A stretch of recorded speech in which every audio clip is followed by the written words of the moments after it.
5, 4, 3, 2, 1. You are listening to the Project F.E.E.D Youth Journalist Club at Richard Green Central Park.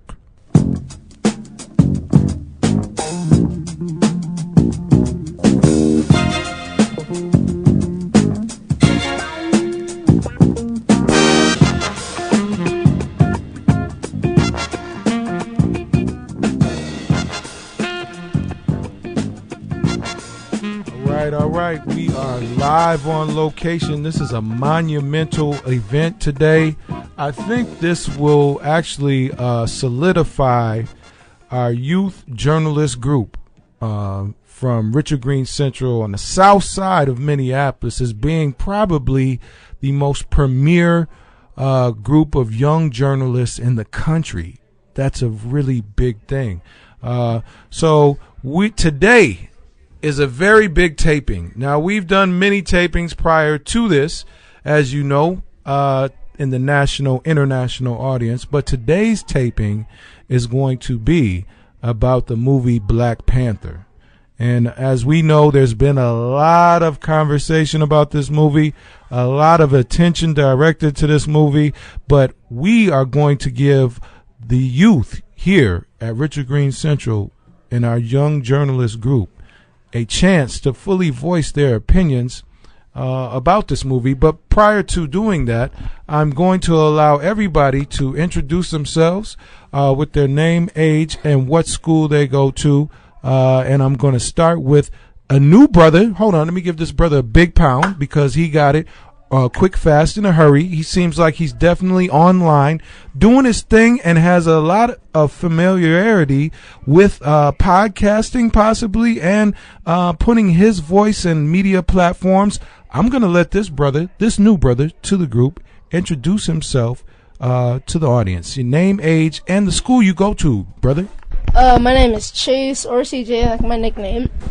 I'm 13, and I go to Richfield Middle School. It's in Richfield, hint the name. Okay. And you, brother? My name is Ismail. I'm 9 years old and I go to Burroughs. My name is Jamal, and I'm 10, and I go to Richard Green Central. And Jamal, brother Jamal, welcome back. We haven't seen you in about a couple of weeks. We definitely appreciate your voice and your critical analysis as always. And for the captain, introducing the captain of the boys group journalism club here at Richard Green Central. Brother, can you introduce yourself to the audience? Everybody has heard you. They're talking about your analysis in the community. Could you please introduce yourself, name, age, and school you go to? My name is Montrell. I'm 13, and I go to N1 Middle School. And my brother, he is a revisiting young man who's been here before. He's put down a lot of observations. He's back in Richard Green Central in the building one more time. My brother, your name, age, and the school you go to? I am Armand, and I'm 8, and I go to Falwell. That's what's happening. Now, you just recently switched schools, correct? Okay, that's what's happening. And this brother hit the cover of the Black Panther flyer for this edition of Richard Green Central Youth Journalist Club. Brother, now you were definitely in the place at the movie theater, and your name, age, and the school you go to. My name is Abraham. I'm 11, and I go to Burroughs. So we have everybody in the place to be. We have official introductions. Let's go ahead and break this conversation down in 3 parts. Is that cool with everybody? Okay, so let's talk about the movie Black Panther, how it started. Let's talk about your initial observations from the beginning of the movie. We're going to talk about the beginning, the middle, and the end, okay? So my brother, my media specialist already in the fold. Why don't you, as we look at this particular picture, this is one of the characters. Why don't you talk about your initial observations from the very beginning of Black Panther? How did it start? What are your takeaways? And I want everybody to know in the listening audience that all these thoughts are independent of all these young men. This is their own critical thinking around the issue. I'm just helping guide the conversation. So, my brother, go ahead. Your initial thoughts. Well, I like how it started off, like how it was in like Africa, and like how they were like really real life, and how stuff like this really happens, and how they had that took people from villages and they're gonna use them for like sex trafficking or whatever they're gonna do that with, and that's like actually happening in real life, like right now. And that was like something that they were like really down to earth on how they did that, and how they had Black Panther just come in and just demolish them. And they had, I forgot her name, but one of the ladies were pretending to be one of them so she can stop it, and how she was infiltrating the little base that they had. But that was really refreshing to know that they know that stuff like this is happening, and how this is going on right now. My brother, in the place to be, what was your initial observations of the movie, the initial characters of Black Panther at the beginning? What were your thoughts about Wakanda, or what was happening in the beginning of the movie and how the movie was introduced, my brother? The movie was good, and Wakanda's a good state because there's a lot of people, and Black Panther was born there. So yeah, I just like that movie because it's cool, and I just like it, and because Black Panther's cool. He has a cool suit. Yeah. Okay, and anybody else? Let's chime in, because I'm going to help get to some focused areas about the beginning of the movie.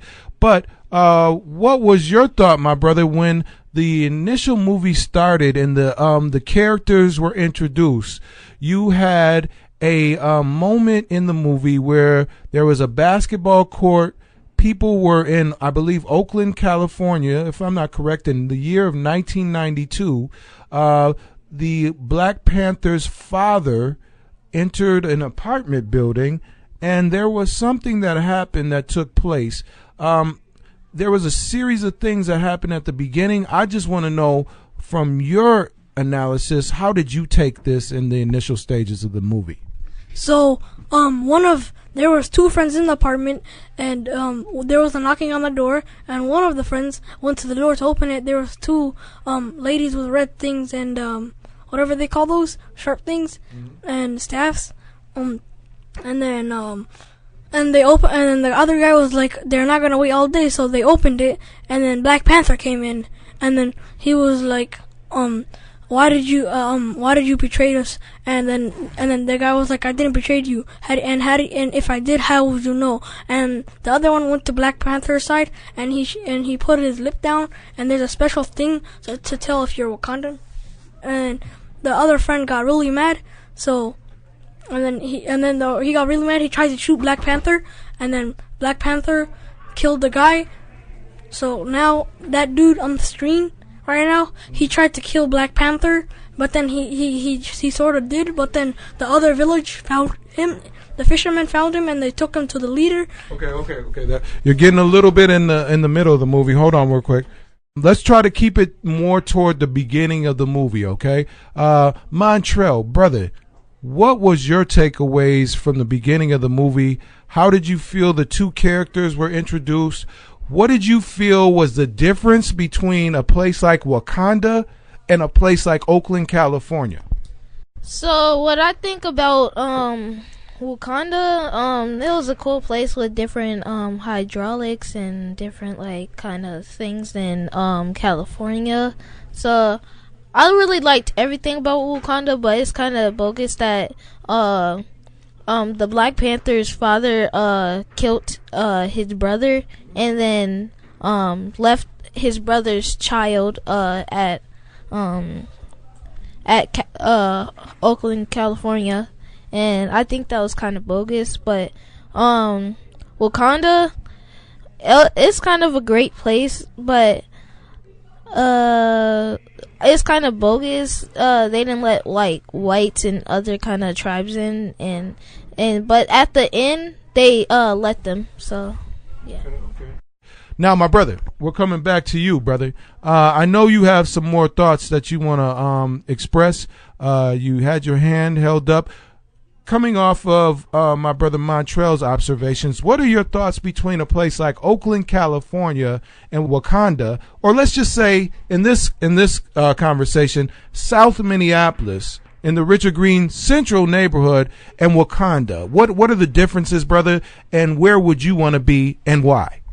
All right, so the difference between Wakanda, it's in Africa, and then they're more strict, and they're like, okay, so if you're not born in Wakanda or in any of the tribes surrounding, you can't come in Wakanda because they're trying to separate themselves from like the rest of the world because of that war and all this and that, and like Wakanda's just sitting there letting it happen and just letting it blow over because they have the arsenal and the materials to stop all of it, and they're more high tech than say Minneapolis or New York, and like so like it's like when the iPhone 4 came out, they were so smart that they can make like an iPhone 8, and they're so high tech and they're so far because of vibranium, the metal, and since it's more fictional and it's like in the MCU, then you have metal like that existing, and then it's more not really a earth-bound metal. It's more of something outer space,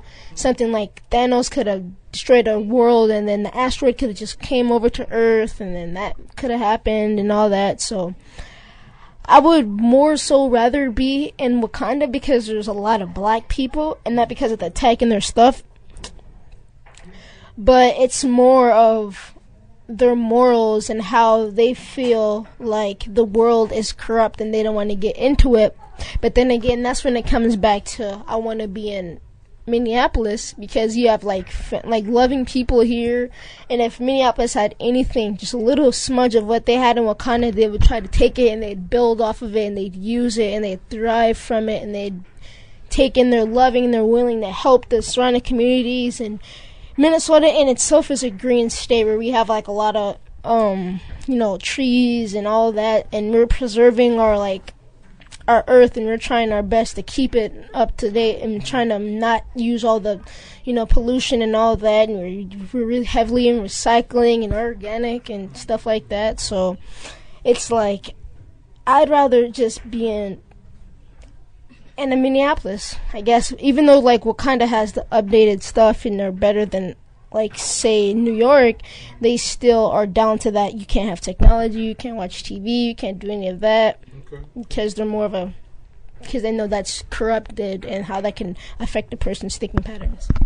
Excellent. Okay. And young brother, how old are you one more time? 13. Okay, that's excellent insight. Quick question before we take our first break. What is your favorite superhero? I'll go right around the room. You, my brother, could you say your name and your favorite superhero? It was Black Panther, but people think I like Black Panther right now, but I liked him before because I saw this one episode about him, so I started liking him in 2014. Oh, okay, so you're not on the Black Panther bandwagon. You liked him before. Yeah. Okay. And you, my brother, what is your favorite cartoon character or superhero, my brother, Armando? Harley Quinn. Okay. And you, Mr. Montreal, Mr. Captain of the youth journalist group here at Richard Green Central, your favorite superhero or cartoon character? I don't have one. I just like all of them. Okay. And you, my brother, your favorite superhero or cartoon character? I have two favorite superheroes. Okay. Batman and Black Panther. Okay. Are you on the Black Panther bandwagon? Yes. Yes? Okay. Did you like Black Panther before the movie, or you just started liking him recently? I liked him before because I watched the Civil War and he was cool. So yeah, that's how I liked him. Oh, okay. Yeah, he was. Yeah, now he's digging in the crates. Okay, my brother, your favorite superhero or cartoon character?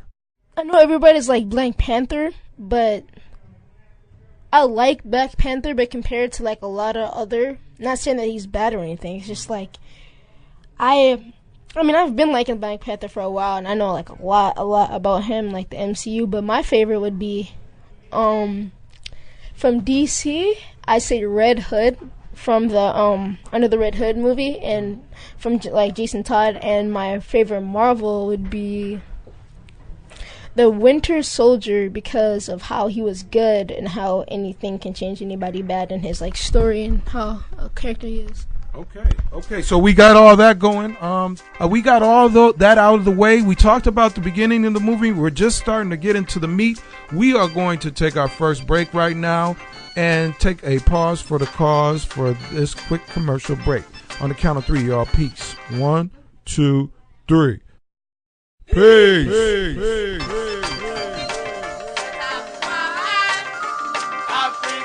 F.E.E.D tonight, which is to put forth a warrior, I now offer a path to the throne.